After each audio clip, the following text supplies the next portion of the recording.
लंका में हनुमान उठे, अंगड़ाई ली, झुककर धरती को छुआ और एक ही छलांग में महेंद्र पर्वत पर जा खड़े हुए। जांबवंत सफल हो गए थे हनुमान को उनकी शक्ति की याद दिलाने में।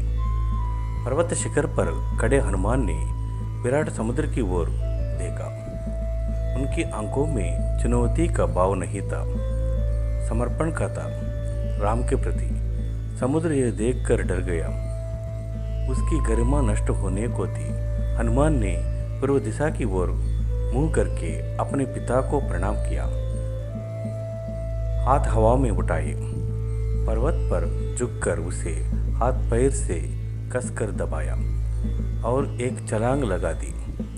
अगले ही पल वो आकाश में थे, समुद्र के ऊपर तेजी से आगे बढ़ते हुए। छलांग के समय बड़े शिलाखंड आसमान में उड़ गए। कुछ दूर हनुमान के साथ गए, जैसे परिजन किसी को विदा करने जाते हैं। हनुमान की गति अधिक थी। पत्थर पीछे छूटे और समुद्र में जा गिरे। महेंद्र पर्वत सुंदरता, वनस्पतियों और जीव जंतुओं से भरा। उसका शिखर पथरीला था, लेकिन नीचे घाटी में मनमोहक वृक्ष थे, लताएं थी। हनुमान के छलांग लगाने तक पर्वत शांत था, निश्चल। छलांग के दबाव से पर्वत दरक गया, वृक्ष कांप कर गिर गए, वन तर्रा गया। बड़ी बड़ी चट्टानें नीचे लुढ़कने लगी। पशु पक्षी चीत्कार करते हुए भागे। कई स्थानों पर जल स्रोत फूट पड़े, कहीं धुआं उड़ने लगा। चट्टानें दहक उठी, लाल हो गए, आग के गोलों की तरह। हनुमान इससे बेखबर थे, वायु की गति से आगे बढ़ रहे थे। मार्ग में उन्होंने दिशा बदली, लंका जाने के लिए। उनका शरीर हिला तो बादलों की सी गड़गड़ाहट हुई। वे जहां से निकलते सब कुछ अस्थिर हो जाता। समुद्र में ऊंची लहरें उड़ने लगती, उनकी परछाई समुद्र में विराट नाव की तरह दिखती, बिना आवाज चलती हुई। समुद्र के अंदर एक पर्वत था, मैनाक, सुनहरा चमकता हुआ। वो जलराशि को चीरकर ऊपर उठा। मैनाक चाहता था कि हनुमान कुछ पल वहां विश्राम कर ले, थक गए होंगे। हनुमान नहीं रुके। उन्होंने मैनाक की सदिच्छा बांधा लगी। राम काज में वो मैनाक से टकराते हुए निकल गए। हाथ ऊपरी हिस्से पर लगा तो पर्वत शिखर टूट गया। वो कुछ और ऊपर उठकर उड़ने लगे। हनुमान के रास्तों में कई बाधाएं आई। राक्षसी सुरसा मिली, विराट शरीर। वो हनुमान को खा जाना चाहती थी। पवनपुत्र ने उसे चकमा दिया, उसके मुंह में घुसकर निकल आए। आगे एक और राक्षसी टकराई, उसका नाम सिंहिका था, छाया राक्षसी। उसने जल में हनुमान की परछाया पकड़ ली। वो अचानक आसमान में ठहर गए। रुद्र हनुमान ने सिंहिका को मार डाला। आगे बढ़े। अब गंतव्य दूर नहीं था। दूर क्षितिज पर लंका दिखाई पड़ने लगी थी, रावण की राजधानी, सोने की लंका। आकाश में उड़ते हुए कंगूरे, उसकी प्राचीर। लंका जगमगा रही थी। हनुमान समुद्र के किनारे उतर गए। अब वह लंका को और निकट से देख पा रहे थे।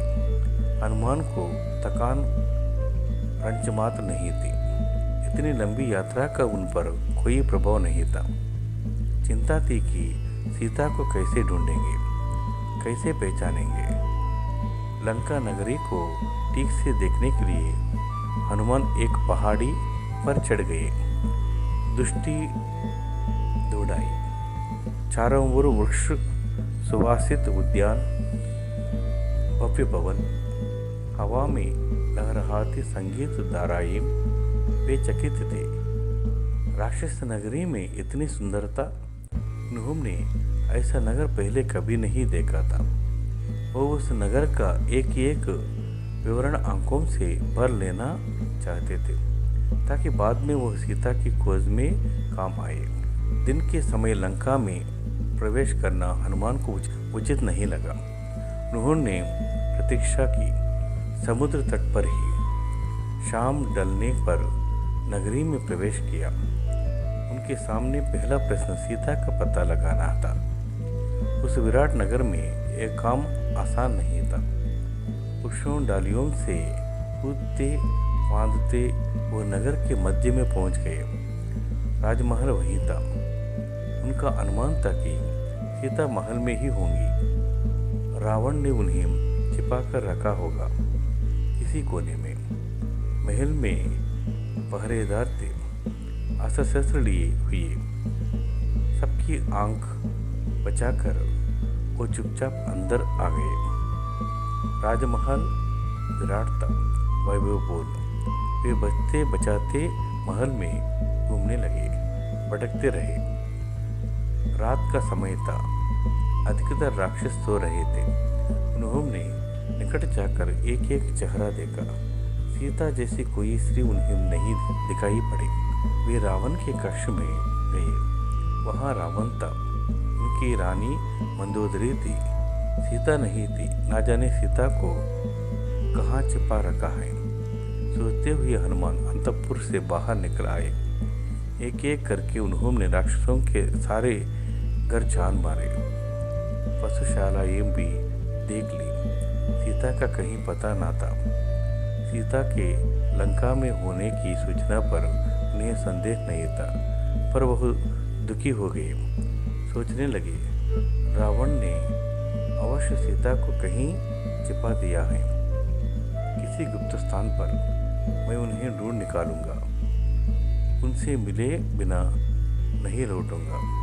उन्होंने तय किया। अंतपुर के बाहर हनुमान ने रावण का रथ देखा। स्वर्ण रथ, रत्नों से सजा हुआ। वे चकित रह गए। तभी उनका ध्यान अंतपुर से लगी वाटिका की ओर गया। अशोक के ऊंचे ऊंचे वृक्ष थे, आकाश छूने को आतुर। यही अशोक वाटिका थी। दीवार लांघकर वे वहां पहुंचे। लंका में यही एक स्थान बचा था जो उन्होंने नहीं देखा था। उन्होंने लगा सीता वाटिका में नहीं हो सकती। रावण उन्हें इतनी खुली जगह क्यों रखेगा। हनुमान में निराश घर करती जा रही थी। वो एक वृक्ष पर चढ़कर बैठ गए। दिन चढ़ आया था। ऐसे में नीचे उतरना उन्हें उचित नहीं लगा। पेड़ घना था। वे उसके पत्तों में छिप गए। उन्हें वहां से सब कुछ दिखता था, लेकिन उन्हें कोई नहीं देख सकता था। रात हो गई। अचानक वाटिका के एक कोने से उन्हें अट्टहास सुनाई पड़ा। वे राक्षसियां थी। हनुमान उधर ही देखने लगे। एक वृक्ष के नीचे राक्षसों का झुंड था। वे किसी बात पर ठहाके लग रही थी। हनुमान को लगा कि वे सीता पर हंस रही हैं। वो पेड़ से चिपक कर नीचे की डाली पर आए। ध्यान से देखा। राक्षसियों के बीच एक स्त्री बैठी है। चेहरा मुरझाया हुआ, उदास, दयनीय, दुर्बल, शोकग्रस्त। यही माँ सीता है, उन्होंने मन में सोचा। उन्हें अब कोई संदेह नहीं था। राक्षसियाँ वही थी, हट नहीं रही थी। हनुमान उतावला थे। वो नीचे उतरने में डरता, स्वयं उनके लिए, सीता के लिए भी। तभी उन्होंने रावण को आते देखा, राजसी टाट बाट के साथ, दासियों सहित। हनुमान सीता से भेंट किए बिना लौटना नहीं चाहते थे। ऐसे से लौटा तो राम को क्या बताऊंगा। उन्हें सोचा नीचे उतरने का अवसर ही नहीं मिल रहा था। वे डाल से चिपक गए, सांस रोककर रावण के लौटने की प्रतीक्षा में। रावण ने सीता को बहलाया, फुसलाया, लालच दिया। सीता नहीं डिगी, वो डर से कांप रही थी, पर उन्होंने रावण की एक न सुनी, तिरस्कार किया। रावण ने कहा, तुम्हें डरने की आवश्यकता नहीं है सुमुखी, मैं तुम्हें स्पर्श नहीं करूँगा। जब तक तुम स्वयं ऐसा नहीं चाहोगी, मैं तुम्हें अपनी रानी बनाना चाहता हूँ। मेरी बात मान लो और सुख भोग करो, अन्यथा मैं तुम्हें तलवार से काट डालूंगा। सोच लो, तुम्हारे पास अब केवल 2 महीने बचे हैं। ऐसा कभी नहीं होगा। दुष्ट राम के सामने तुम्हारा अस्तित्व ही क्या है। मुझे राम के पास पहुंचा दो, वे तुम्हें क्षमा कर देंगे। तुमने ऐसा नहीं किया तो सर्वनाश निश्चित है। तुमने अपराध किया है, तुम्हें कोई नहीं बचा सकता। मूर्ख राक्षस, तुम्हारा अंत निकट है। रावण क्रोध में पैर पटकता हुआ चला गया। रात गाढ़ी होती जा रही थी। रावण के जाने पर राक्षसों ने सीता को घेर लिया। उन्होंने डराने धमकाने लगी। बोली, तुम मूर्ख हो, रावण का प्रस्ताव अस्वीकार कर रही हो। यह रावण की नगरी है, तुम्हारा राम यहाँ कभी नहीं पहुँच सकता। तुम्हें कोई नहीं बचा सकता। राक्षसियों में एक त्रिजटा थी, सबसे भिन्न। उसने कहा, मैंने एक सपना देखा है। पूरी लंका समुद्र में डूब गई है, सब नष्ट हो गया है। यह सपना अच्छा नहीं है। कहीं सीता के दुख से जुड़ा तो नहीं है। सीता की हिचकिचियाँ बंध गई, वो विलाप करने लगी। देर रात राक्षसियाँ एक एक कर चली गई। सीता वाटिका में अकेली थी। यह अच्छा अवसर था, पर हनुमान पेड़ से नहीं उतरे। कहीं सीता मुझे भी राक्षस ना समझ ले, मायावी चाल मान ले, उन्होंने सोचा। पेड़ पर बैठे बैठे उन्होंने राम कथा प्रारंभ की। राम का गुणगान। रावण की लंका में राम चर्चा सुनकर सीता चौंकी। उन्होंने ऊपर देखा, जिधर से आवाज आ रही थी। पूछा, कौन हो तुम? हनुमान नीचे उतर आए। उन्होंने सीता को प्रणाम किया, राम की अंगूठी उन्हें दी। कहा, हे माता, मैं श्री राम का दास हूँ, किष्किंधा के वनराज सुग्रीव का अनुचर। उन्होंने मुझे यहाँ भेजा है आपका समाचार लेने। हनुमान को लेकर सीता के मन में अभी शंका थी। उन्होंने पर्वत पर फेंके आभूषणों की याद दिलाकर संदेह दूर कर दिया। सीता ने राम का कुशल क्षेम पूछा, कई प्रश्न किए। हनुमान उन्हें कंधे पर बैठाकर राम के पास ले जाना चाहते थे। सीता ने प्रस्ताव अस्वीकार कर दिया। उन्होंने कहा, यह उचित नहीं होगा। पुत्र पकड़े गए तो मेरा संदेश भी राम तक नहीं पहुंचेगा। हनुमान ने सीता से विदा ली। वो पूरी सूचना तत्काल राम तक पहुंचाना चाहते थे। चलते समय सीता ने अपना एक आभूषण उन्हें दे दिया। उनकी आंखें नम थी। हनुमान ने कहा, निराश ना हो माते, श्री राम 2 माह में यहाँ अवश्य पहुँच जाएंगे। हनुमान राम के पास लौटने को उद्युक्त थे। उत्तर दिशा की ओर जाना था, पर कुछ सोचकर रुक गए। उन्होंने रावण का उपवन तहस नहस कर दिया। अशोक वाटिका उजाड़ दी, वृक्ष उखाड़ दिए और विरोध करने वाले सभी राक्षसों को मार डाला। रावण के कई महाबली मारे गए। हनुमान से लड़ते हुए रावण का पुत्र अक्षय कुमार भी प्राण गंवा बैठा। राक्षस भागे भागे राजमहल गए। रावण को इसकी सूचना दी। एक वानर के उत्पात के बारे में बताया। रावण तिलमिला गया। उसके क्रोध का ठिकाना नहीं रहा। उसने मेघनाद को भेजा, अपने सबसे बड़े बेटे को कहा, उस वानर को मेरे सामने उपस्थित करो। उनसे जघन्य अपराध किया है। मेघनाद ने हनुमान से भीषण युद्ध किया। वह इंद्रजित था, एक बार इंद्र को परास्त कर चुका था। उसने अंततः हनुमान को बांध लिया।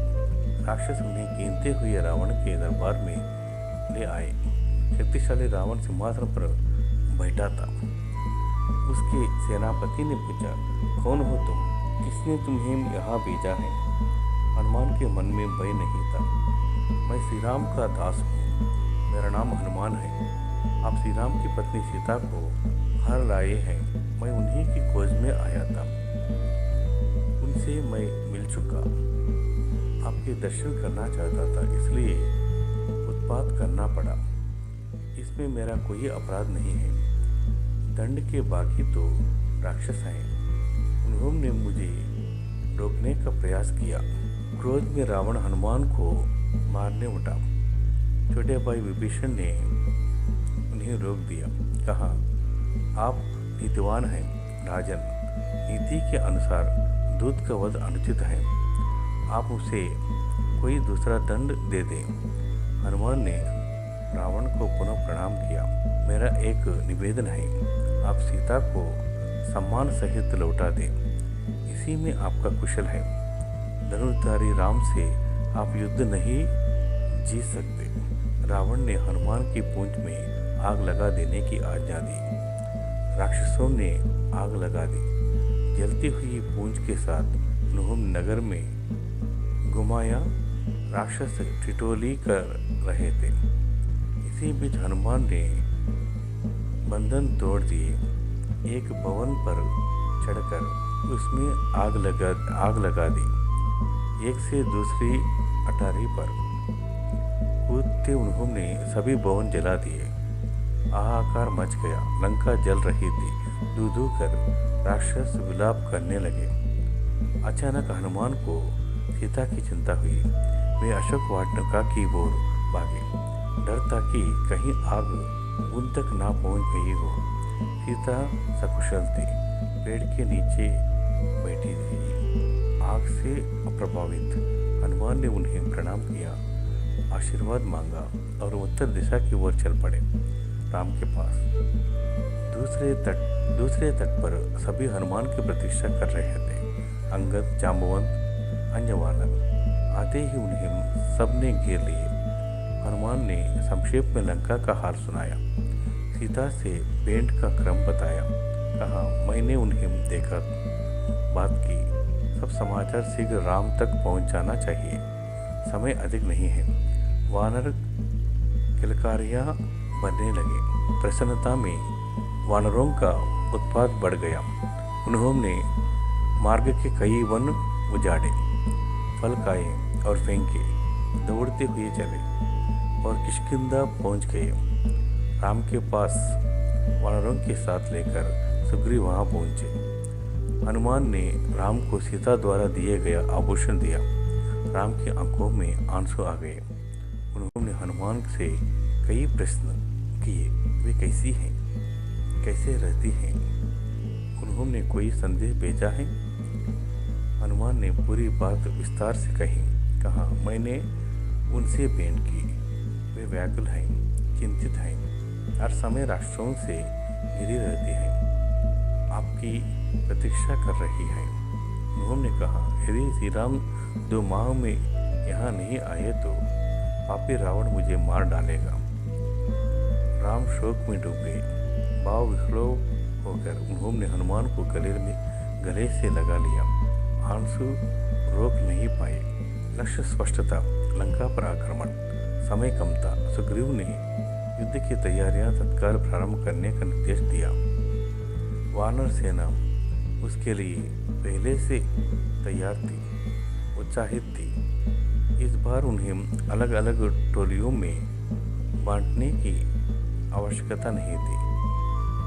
अलग दिशा में नहीं जाना था, सबका लक्ष्य एक था, दिशा एक थी, दक्षिणा। सुग्रीव ने लक्ष्मण के साथ बैठकर युद्ध की योजना पर विचार किया। योग्यता और उपयोगिता के आधार पर भूमिकाएं निर्धारित हुई। हनुमान, अंगद, जांबवंत, नल और नील को आगे रखा गया। समुद्र पर चर्चा हुई, उसे कैसे पार करेंगे। सेना का हर वानर हनुमान नहीं था, ये एक चुनौती थी। देर रात तक चर्चा का विषय रही।